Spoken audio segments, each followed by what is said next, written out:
حامدا ومصليا أما بعد فأعوذ بالله من الشيطان الرجيم بسم الله الرحمن الرحيم. ګرانو کتونکو ناظرینو، امید لرم چې په خیر او په عافیت باندې وي. الٰه العالمین زموږ او ستاسو په خیر او په عافیت باندې ولري. ګرانو کتونکو، دا سوالاتو چې دا کومه سلسله مونږ شروع کړې ده په دې نیت باندې چې ناظرینو ته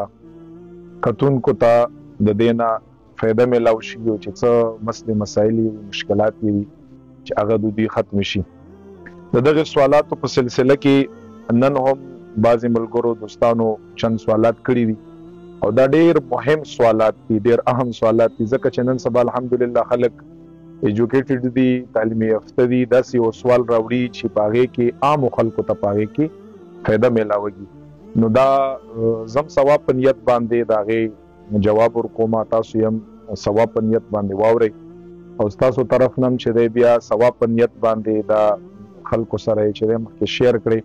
په دې کې ستاسو هم خدای پاک جل جلاله د هغې اجر او ثواب دله درکوي.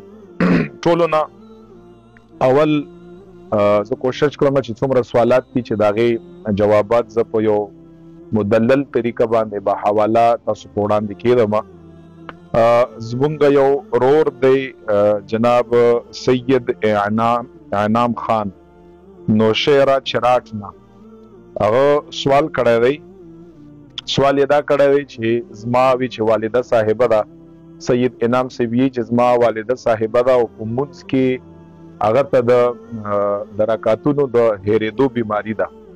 او دا ډیر وخت نه ده، یعنی هغه 2 رکعاته وکوي چې ما 1 رکعت وکړو یا 3 رکعاته وکړه، هغه وایي چې ما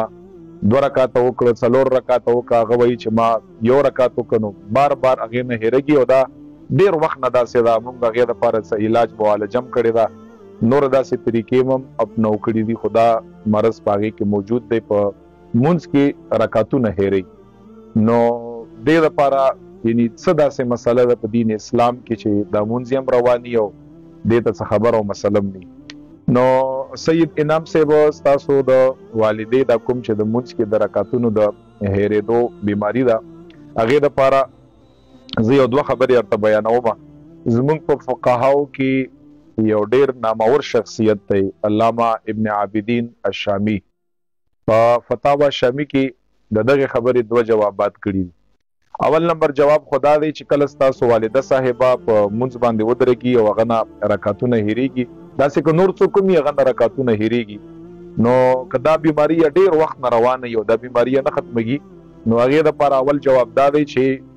هغې سره ته مونځ په دوران کې یو کس هم کېنولی شي، چې یو کس هغې سره کېنی او باقاعده چې هغه رکعت کوي، نو هغې ته چې دی داسې اشاره باندې یا په زبان باندې هغې ته وایي اور یادوي چې دا ستا اول رکعت دی او ته اوس په 2م رکعت کې، بیا چې 2 رکعته وکړه هغه ته دې ور یاد کا چې ستا 2 رکعته وکړه ته په 3م رکعت کې، چې په 3 رکعتونو کې دي هغې ته دې ور یاد کا چې دا ستا 4م رکعت دی، ته په 4م رکعت کې او ته سلام وګرځوه. په دې طریقه باندې چې یو کس هغې سره کېناستی شي او دا خبر هغې ته ور یادولی شي.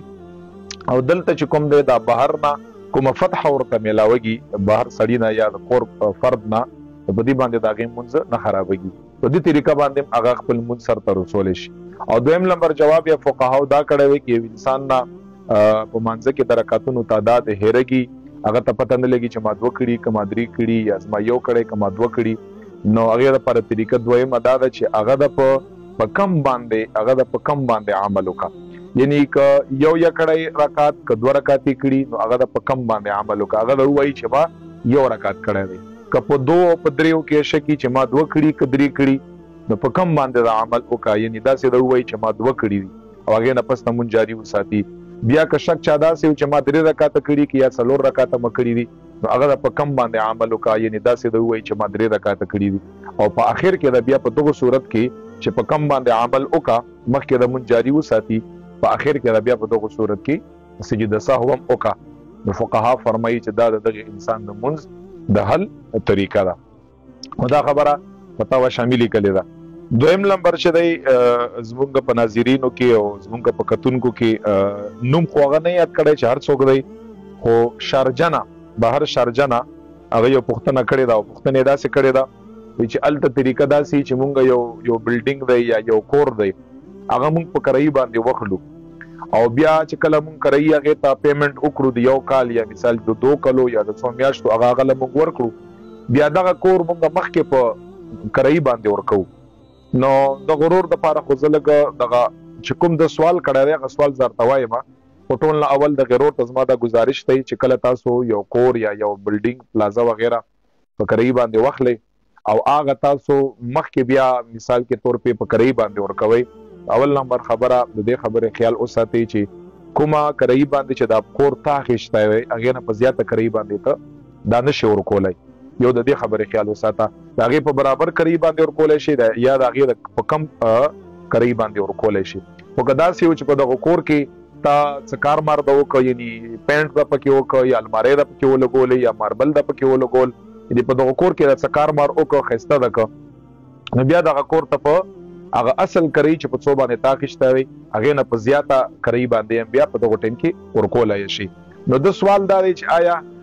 زه اوس دا کور ما بل چا نه 1 کال کرایي باندې اخیستی دی زه مخکې په کرایي باندې ورکومه نو زما زکات څه مسله ده زه زکات په څه شي کې ورکړم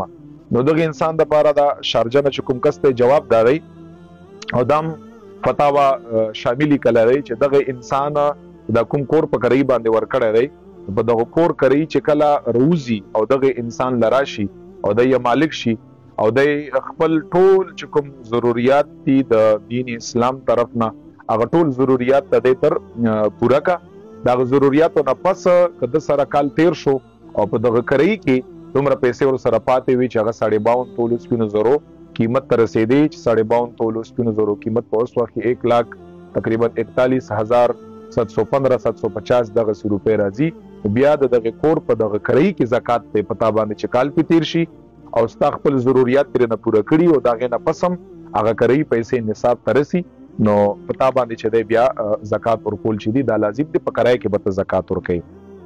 خا بیا چې دی زمونږ یو بل رور دی هغه سوال کړی دی محمد وقاص بادر کلینا هغه یو سوال کړی دی دا ډېر مهم سوال دی سوال یې دا کړی دی چې دا اوس حج را روان دی ان شاء الله تعالی دغه حج کې حجاج کرام سره سرکاري چې کوم ملازمین دي هغه خدمت لپاره لیږلی کېږي او هلته باقاعده خدمت باندې هغوی ته پیسې پاکستان حکومت یا د سعودي د طرف نه میلاوږي نو دا کوم سرکاري ملازمین چې حجاج کرام سره د خدمت لپاره لاړ شي نو آیا دغه سرکاري ملازم خادم سوال یې دا کړی دی چې هلته خپل حج کولی شي که نه شي کولی په هغه حج ورځو کې د ډیوټۍ کې مطلب مصروف وي نو د حج کولی که نه شي کولی نو هغه دپاره جواب دا دی چې که چېرته دغه وقاص صاحب دپاره بهادر کلي نه جواب دا دی چې که چېرته دا سرکاري ملازم په خدمت کې لاړ حجاج کرام سره او دنه هلته په خدمت کې کوتاهي نه راتله یعنې خدمت یې هم کاو او داسې یو ایکسټرا ټایم هغه سره و چې په خدمت کې ترې نه کوتاهي نه راتله او دی په هغې کې حج احکام چې کوم دي فرایض واجبات وغیره په پوره کولی شي په ښې طریقه باندې دی بالکل هلته حج کولی شي او دا حج دغه قابل قبول دی او خدای پاک جل جلاله په دربار کې انشاءالله منظور دی هیڅ وزر هیڅ خبره څه وبال په هغه باندې نشته دی او که چېرته داسې صورت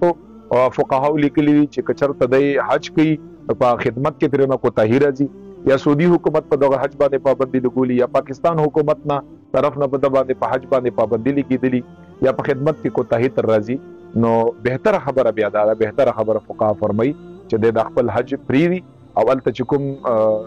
خدمت د ډیوټي ده پکار ده چې هغه په ښه طریقې باندې سرانجام کړه او که په خدمت وغیره کې څه کوتاهي تر نه راځي یا پابندي نه نو بالکل چې دی